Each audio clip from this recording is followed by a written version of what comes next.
Hey everyone, today we're going to continue on with questions 16 through 20 of the sample exam for Rules of the Road off the NMC website. We'll get right into it. Number 16, both international and inland, the steering and sailing rules for vessels in restricted visibility apply to vessels blank. So anytime we're talking about restricted visibility, I know that that is rule number 19. So we'll flip our book open to rule number 19. This one's very easy to memorize, but it's always good to grab the supporting text and find the supporting evidence word for word that is going to support the right answer. So rule 19, conduct of vessels in restricted visibility A. This rule applies to vessels not inside of one another when navigating in or near an area of restricted visibility. So 19A says navigating in or near an area of restricted visibility. Answer C, navigating in or near an area of restricted visibility.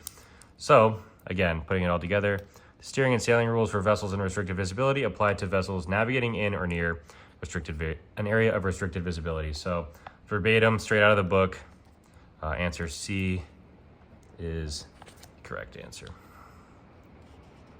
Answer C is correct. Number 17, international only. Which lights shall a single vessel being towed alongside show? So for questions like these, it's very easy to get mixed up with the different lights as towing alongside, pushed ahead, part of a composite unit, not part of a composite unit, towed astern.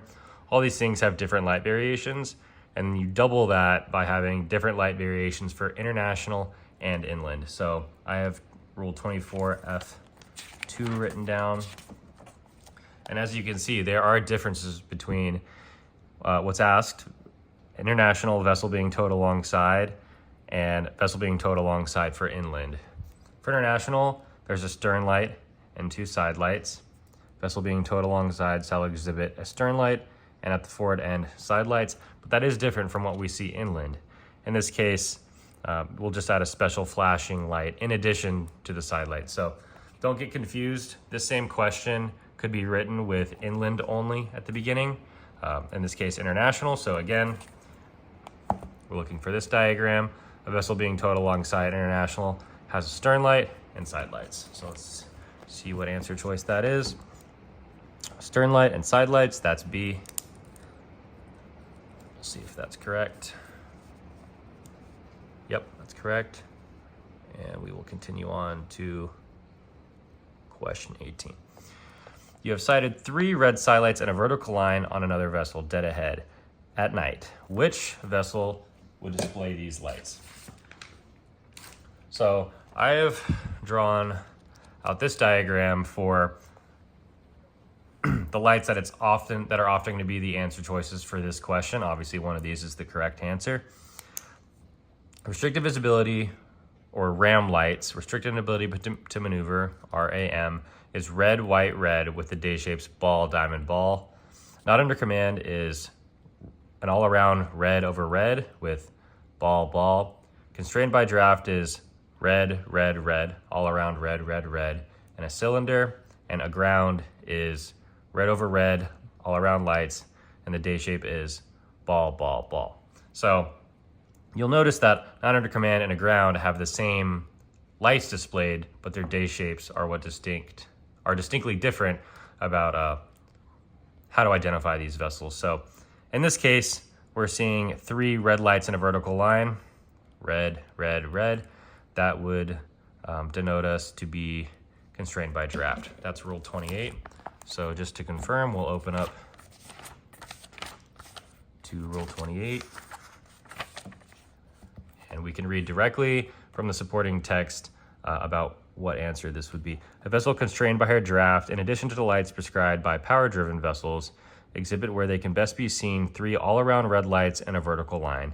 And again, there's that cylinder for day shape, directly from rule 28. Again, red, red, red with the cylinder day shape, constrained by draft. So for number 18, A is constrained by draft. See if that's correct. 18 should be A, that's right. Move on to 19. Okay, in which situation would risk of collision exist? This one is also very easily memorizable and probably one of the building blocks to understanding the rules, but we will go to Rule 7, flip through the supporting text and find why the answer we're looking for is correct. So Rule 7DI. In determining if risk of collision exists, the following considerations shall be among those taken into account. Such risk shall be deemed to exist if the compass bearing of an approaching vessel does not appreciably change. Okay, so in short, what does this say? The compass bearing stays the same and the vessel is approaching. Constant bearing, decreasing range. The vessel's coming towards us, the range is decreasing, and the compass bearing does not appreciably change. Compass bearing stays the same, range of the contact decreases. So let's look at the answer choices and see which one of those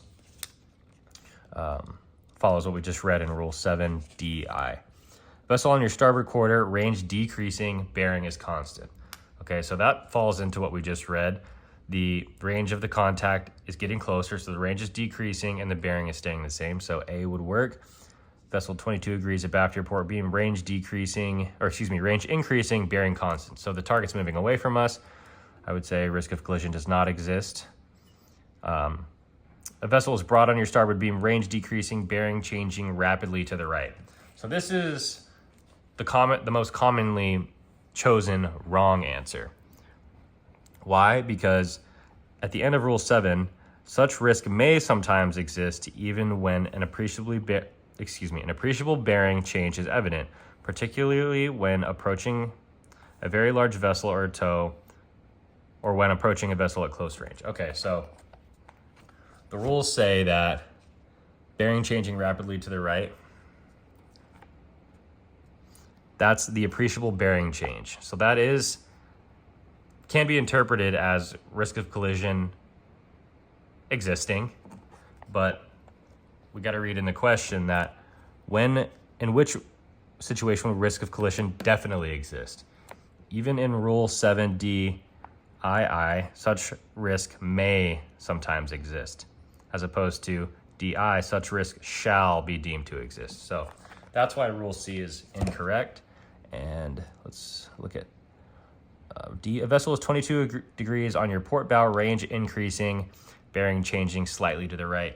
So the target's moving further from us. Collision does not exist in that situation as the target's moving away. So in this case, A is the right answer, and we'll see if that's right. Yes, it is. And question 20. Both international and inland, you are on vessel A engaged in fishing in a narrow channel as shown in illustration D037RR. Vessel B is a tanker proceeding in the channel. Vessel B sounds 5 short and rapid blasts. Which action should you take? So D037RR looks like this. Looks like a head-on collision. The other information given is that this is in a narrow channel. Vessel A is fishing. Vessel B is a tanker proceeding in the channel. So tanker proceeding in a channel, fishing vessel engaged in fishing in the narrow channel. So we'll go to Rule 9, which is the narrow channel rule. And we'll go down to C. A vessel engaged in fishing shall not impede the passage of any other vessel navigating within the narrow channel. So right there in the supporting text, it gives us a blatant answer to what the question's asking. A vessel engaged in fishing should not impede a tanker proceeding in the channel. Let's see what answer supports what we just read. A, maintain course and speed. No, we know that vessel A should not impede, so maintaining course and speed is incorrect. Not answer whistles from signal B. No, vessel A needs to get out of the way. Let's see, sound 1 prolonged followed by 2 short. That is a fog signal, so that's incorrect. And not impede the passage of vessel B. So D is essentially verbatim what we just read under Rule 9C. So we'll go with